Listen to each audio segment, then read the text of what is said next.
Good morning, students. Myself, Hetal Pandya, your Hindi teacher from Shri LG Kakadiya secondary school. आज हम हिंदी व्याकरण में कहावतें या लोकोक्तियाँ पढ़ेंगे। कहावतें और लोकोक्तियाँ सेम ही है। लोकोक्तियाँ किसे कहते हैं? लोक में प्रचलित वे कथन जो लोक अनुभव पर आधारित हो उसे हम लोकोक्तियाँ या कहावत कहते हैं। इसके पहले चैप्टर में हमने मुहावरे पढ़े थे। अभी हम कहावतें। मुहावरे और कहावतों में अंतर क्या है? तो मुहावरे अपना शाब्दिक अर्थ छोड़कर रूढ़ अर्थ ग्रहण कर लेते हैं। लोकोक्ति में लोक जीवन के किसी अंश की अभिव्यक्ति होती है। मुहावरा वाक्यांश है, जबकि लोकोक्ति संपूर्ण वाक्य है। मुहावरा वाक्य के आदि, मध्य या अंत में से कहीं भी आ सकता है, जबकि लोकोक्तियाँ वाक्य के अंत में ही आती है। मुहावरे में वाक्य के अनुसार परिवर्तन करना आवश्यक है, जबकि लोकोक्ति ज्यों की त्यों ही वाक्य में प्रयुक्त होती है। मुहावरे का प्रयोग स्वतंत्र रूप से नहीं किया जा सकता, जबकि लोकोक्ति का प्रयोग स्वतंत्र रूप से कर सकते हैं। अब हम देखें कि लोकोक्ति में क्या है।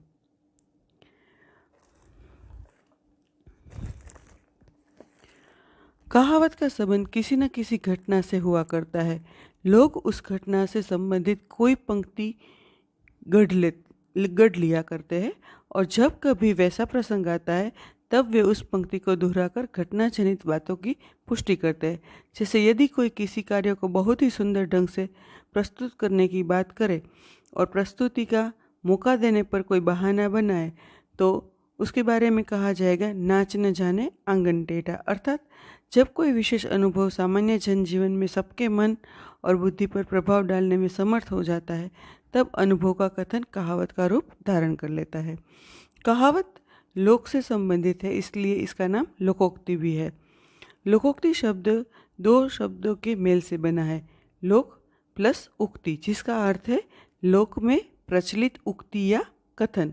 ऐसा कथन जो व्यापक लोक अनुभव पर आधारित हो लोकोक्ति या कहावत कहलाता है।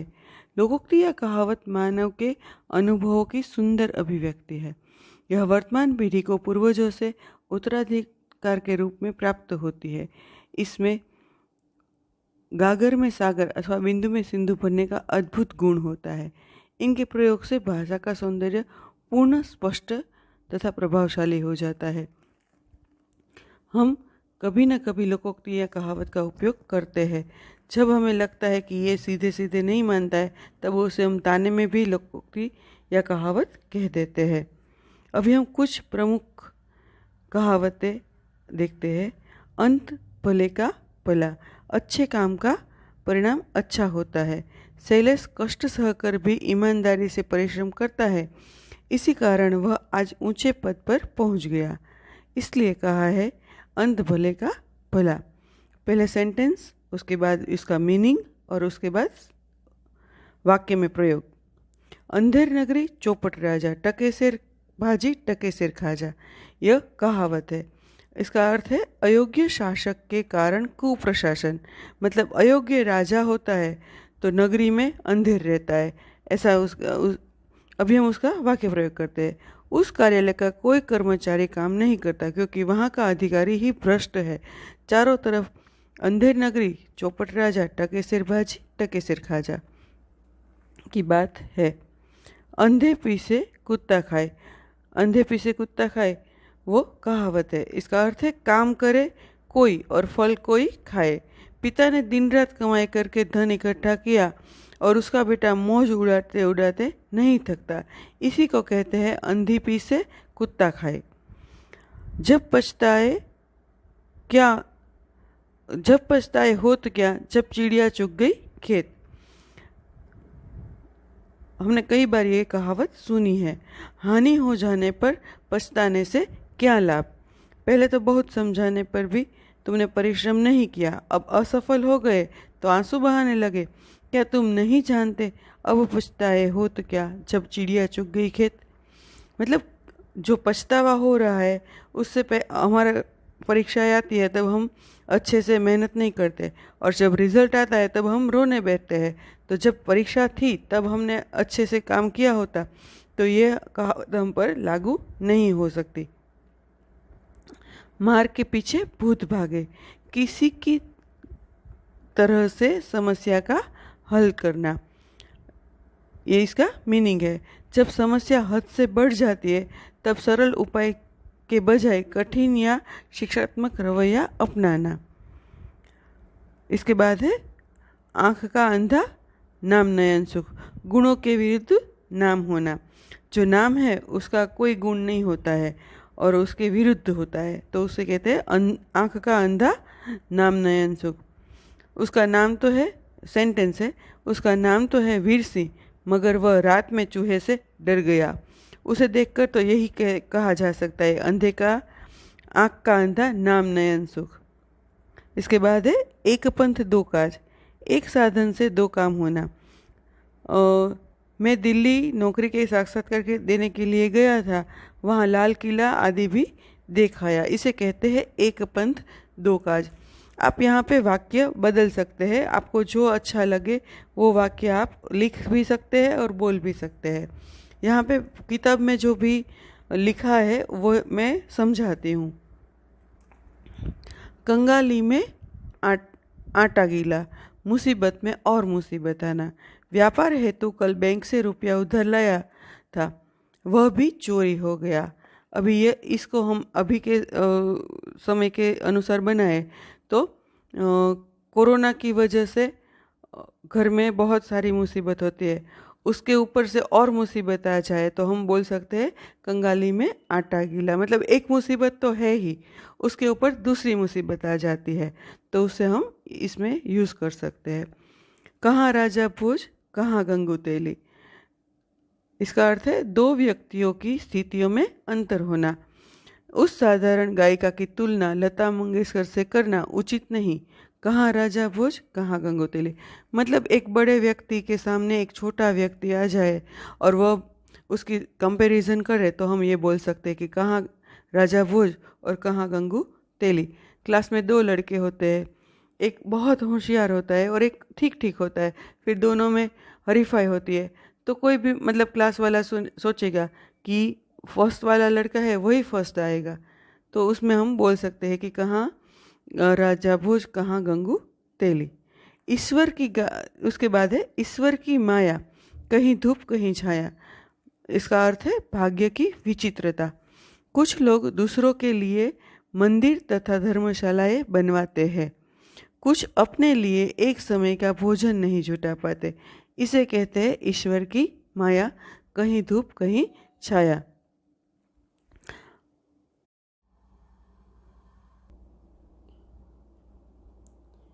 इसके बाद है 4 दिनों की चांदनी फिर अंधेरी रात है। थोड़े समय का सुख, धन दौलत ऐश्वर्य पर गर्व नहीं करना चाहिए। जानते नहीं संसार के रीति 4 दिनों में 4 दिनों की चांदनी फिर अंधेरी रात है। इसके बाद है घर की मुर्गी दाल बराबर। आसानी से, इसका मीनिंग है आसानी से प्राप्त हुई वस्तु को अधिक महत्व नहीं दिया जाता। अभी सेंटेंस, उसका भाई डॉक्टर है मगर वह बीमार हुआ तो शहर का दूसरा डॉक्टर बुलाया गया। इसे कहते हैं घर की मुर्गी दाल बराबर। मतलब क्या है कि जो घर में अवेलेबल है उसको हम नहीं देखते और दूसरे को बुलाते हैं या दूसरे को काम कहते हैं, तब उसे बोला जाता है कि घर की मुर्गी दाल बराबर। घर का कोई सदस्य है, वो अच्छे से अच्छा काम कर सकता है मगर हम किसी और को बोलेंगे तो उसका मतलब इतना महत्व नहीं दिया जाएगा, तो उसको कहेंगे घर की मुर्गी दाल बराबर। इसके बाद है कांठ की हांडी बार बार नहीं चढ़ती। इसमें है इसका मतलब है छल कपट तथा चालाकी से एक ही बार काम निकलता है। हम किसी को धोखा दे या किसी के चोरी करे तो एक या दो बार कर सकते हैं, तीसरी बार किसी भी इंसान को पता चल जाएगा तो फिर वहाँ आपकी चालाकी काम नहीं आएगी।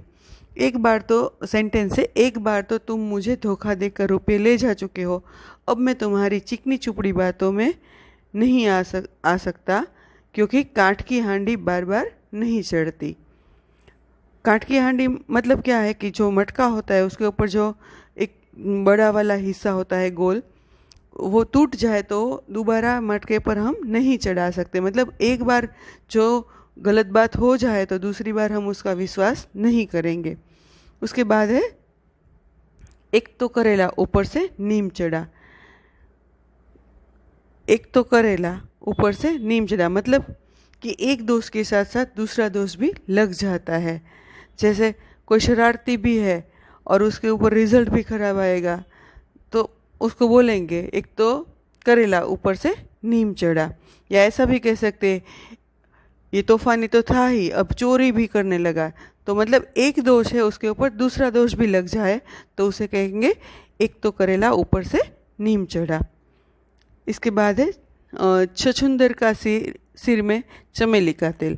अयोग्य व्यक्ति को अच्छी चीज़ मिल जाना। छछूंदर के सिर में चमेली का तेल, इसका मतलब इस कहावत का अर्थ है कोई अयोग्य व्यक्ति है उसको अच्छी चीज़ मिल गई। अब हम उसका सेंटेंस देखते हैं। मनोज को न पढ़ाने का काम आता है, न वह बीएड है पर आज वह शिक्षक है। मतलब क्या है कि जो अयोग्य है उसे वह काम मिल गया है जो दूसरों को मिलना चाहिए। ऐसे लोगों के लिए कहावत का प्रयोग की जाता है कि छछूंदर के सिर में चमेली का तेल। इसके बाद है झाको राखे साइयाँ मार सके न कोई। जिसका रक्षक भगवान है उसका कोई कुछ नहीं बिगाड़ सकता। कार गहरी खाई में गिर गई किंतु सभी यात्रालु सकुशल है। सच है झाको राखे साइयाँ मार सके न कोई। डूबते को तिनके का सहारा।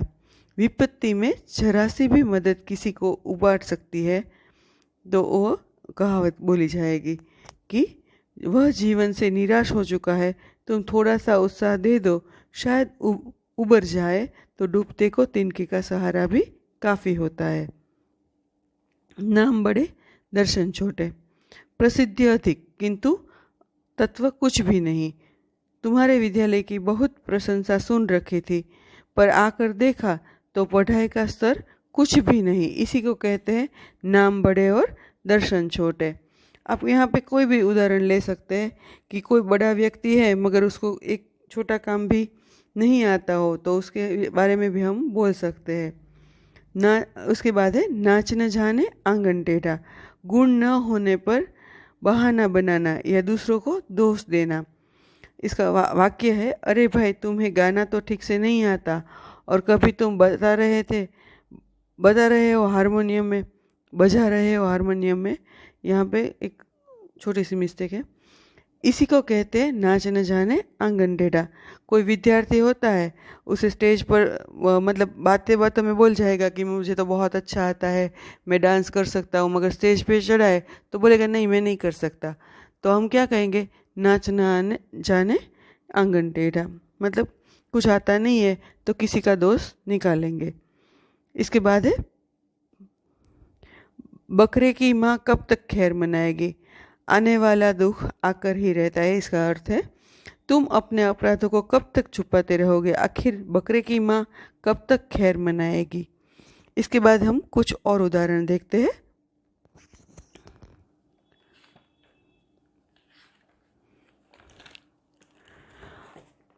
मूर्खों में अंधों में काना राजा। तो मूर्खों में थोड़ा समझदार होना। इसका अर्थ है मतलब वाक्य बोलती हूँ। सारी कक्षा में कमज़ोर विद्यार्थियों के बीच वही तृतीय श्रेणी से पास हुआ है और प्रथम स्थान प्राप्त किया है। सच में वह तो अंधों में काना राजा है। मतलब सारे अंध हो उसमें थोड़ा सा कोई देखने वाला थोड़ा सा हो तो उसे हम अंधों में काना राजा ऐसा बोल सकते हैं। मतलब आप देखो फर्स्ट आएगा उसको तो 90% आते हैं।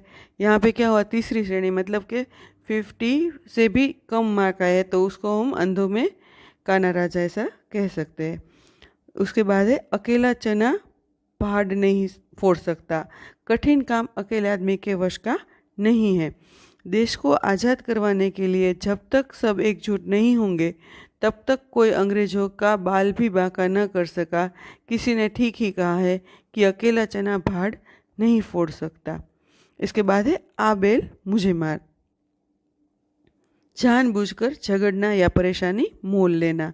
अपने अधिकारियों की पोल खोलकर तुमने आ बेल मुझे मार वाली बात कर ली, अब तो दिन रात तुम्हें तंग ही करेंगे। इसके बाद है आसमान से गिरा खजूर पर अटका। एक विपत्ति से छूटकर दूसरी में फंसना। सेंटेंस है, माँ की बीमारी में उसका घर बिक गया और काम पर नियमित रूप से न जा पाया तो नौकरी भी छूट गई। इसे कहते हैं आसमान से गिरा खजूर पर आ अटका। इसके बाद है उल्टा चोर कोतवाल को डांटे। दोषी या अपराधी व्यक्ति निर्दोष या निरपराधी को ही दोषी ठहराए। मतलब जो अपराधी व्यक्ति है वो निर्दोष को सजा दे, मतलब दोषी ठहराता है। एक तो उल्टी तरफ साइकिल चला रहे हो और खुद मेरी कार से आ टकराए, फिर भी दोष मुझे ही देते हो। वाह, उल्टा चोर कोतवाल को ही डांटे। उसके बाद है ऊंची दुकान फीका पकवान।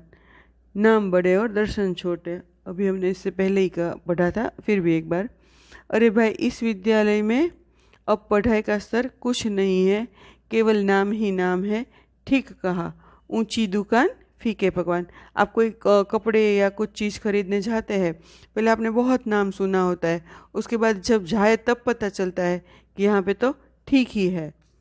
इसके बाद है एक मछली सारे तालाब को गंदा करती है।